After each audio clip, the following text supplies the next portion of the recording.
What's up, everybody? This is Brantley back from Gibson Outdoors, and today I have been looking through some of y'all's, stuff on my YouTube studios.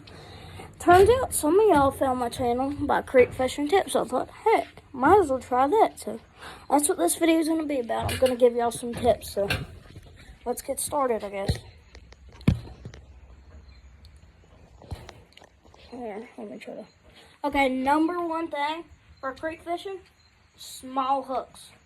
So we're gonna go to my women's fishing pole, if I can get it, which I can. To watch that hook. Okay, there's that hook. Okay, now ignore this pole. This pole is not very good, but it works. Got a couple creek chubs on this and minnows. Yeah. What happened? Hey, I'll just show you the hook anyway. Right here. So you see these little hooks? These are the hooks I always use. Probably just about that size hook. Or it's like the size of your inside of your thumb. I tie on these a lot. And I put on tons of baits. I mean, I've thrown baby worms on these, and I've caught creek chubs. A lot of them. Another good thing is to know, you always, never forget this. Spinners. Amazing. For mountain creeks, small town creeks, everything. Just never forget a spinner. Here, I got a spinner I can show you guys. It's one of my favorite spinners. I always use it when I'm everywhere. I personally like it for, little creek trout fishing myself. But it's a spinner box. And another good thing is curly tail grubs. A lot of fish like them, especially smallmouth in little creeks. So here's a little spinner I use, just this little black spinner. It was actually homemade. It was made by a guy and gave it to me. So just like this is just like the size, half my finger. Creek chub could eat that. A lot of things could eat that, okay? Another thing is bring a small pole. So I'm gonna show y'all two of my smaller poles. So there's a big. You ain't gonna bother me. Yes, it is.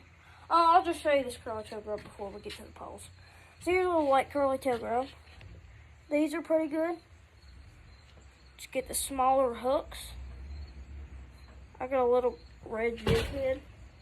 And I just want all these tied on, and you tie them on. Just jig it up on like a rock ledge. Best bait for bluegill and crappie. Crappie are good. This is my little usual creek setup right here. Right here, it's a little ugly stick. $18 at Walmart. I got tied on a little weighted hook. And my dog's running out. Come on, Maximus. Come on, what's that? I was saying, little just weighted neon green hook. It's like an Edward hook. I got these in an Edward kit, an eagle eye. You just cast this out there and slowly reel it in. I've caught trout on these. I've caught tons of things on these. Especially throw a Ned rig, wacky rig, you catch some big bass. Tons of smallmouth, probably. And I've caught a fall fish on one of these. So you always need a small pole. Just like here, you can even get one of these boxes. This is a Ozark Trail, not sponsored, Ozark Trail frog kit. And I took the frogs out and I got little spinners and other stuff in here. It's just like my prime creek fishing kit. But you just always get a little pole. Now try to get on rock ledges and look for minnows. Minnows are where the fish are. Even sometimes I've caught minnows on these little hooks I was showing y'all.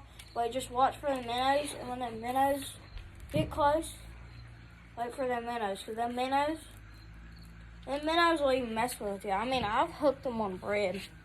Bread's a really good bait for minnows, guys. Another good thing, is just, here's the thing, patience. Fish always ain't going to be biting at that hole. I've had times where I haven't had one bite in a hole, but I've saw tons of fish. And then one other thing, you got to check your state's law. Some states you could snag a fish, I believe. Not all states. I think with a couple you could snag a fish. And in my state it's not legal, so that's why I don't do it. But if you don't want to, it's fine. But I've never done it. But like I was saying, the good thing about all this, it's not very expensive. Like this and this together and these couple baits, $25. It wasn't bad. Just $25 for all this, and then that'll take you a good fishing trip. One thing, it's rather, if you want better fishing, try rural places, like out in the country, or in smaller places. But if you want to try places probably people fish often, there's probably a lot of fish, just go to suburban places. Like, you got a reservoir or a spillway, local places like that, they're good fishing. Spillway's got a bit of everything. And one other thing, guys, one other thing you could do, if like, let's say you got a big culvert like I do, y'all seen it in my videos. If you don't want that water to run out and wash all your fish out, just dam it up. Like, get a big stick, and you might need parents' help for this. Try to nail it into something, if there's anything. If not, a big stick, or just cover it in rocks on both ends. Then you get some big boulders and stuff and just block it up. Like I did. Just, we had for the hurricane, by now hurricane's over. But it was like this Friday, this was like 2 days ago. It was a bad hurricane, it washed all my dams out, but I've gone down a new dam and I've got fish in the backyard right now. But just that's some fishing tips with Brantley Gibson off of Gibson Outdoors.